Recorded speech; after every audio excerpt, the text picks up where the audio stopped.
giro fantastico per Roma nelle parti più belle. Un po' di tensione c'è stata perché questi due pezzi unici non è facile condurli, specialmente questa Vespa.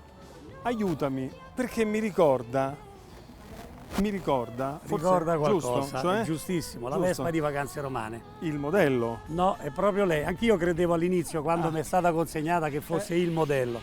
Poi ho saputo che era proprio lei, dove Quella. Gregory Peck Sì. e Audrey Hepburn Sì. si fecero il bel giro che abbiamo fatto più o meno Noi. qualche tappa nostra. Scusate, Ivo Pulcini, collezionista volto noto di Rai 1, medico di Miss Italia, direttore sanitario della Società Sportiva Lazio, il nostro collezionista che gentilmente ci ha concesso questi due pezzi unici. Perché, di quello del tuo ne parleremo dopo, perché si diventa collezionisti? Che cosa scatta? Ma il collezionismo è una malattia contagiosa. Magari si frequenta qualche amico che è malato per questi pezzi storici, oppure da bambino abbiamo vissuto e visto questi pezzi, li abbiamo sognati e adesso che possiamo permetterci di comprarne qualcuno, cerchiamo di trovare dei pezzi magari da ristrutturare, da rifare, ed è ancora maggiore il piacere di far rivivere un pezzo arrugginito, come era peraltro questa Vespa, e farla rivivere come se fosse nuova. L'amore e il piacere del collezionista è quello di guardarli come chi ha la passione per un quadro, si gode il quadro e sta lì magari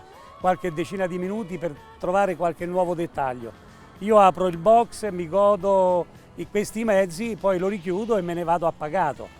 E quando c'è possibilità ovviamente le metto in modo, perché sentire il rombo e godere di loro in movimento è tutta un'altra cosa. Hai detto questi pezzi perché c'è la mia Vespa e la tua motocicletta molto particolare. Perché molto particolare? Perché nella targa c'è qualcosa che non mi torna. Roma 1, perché?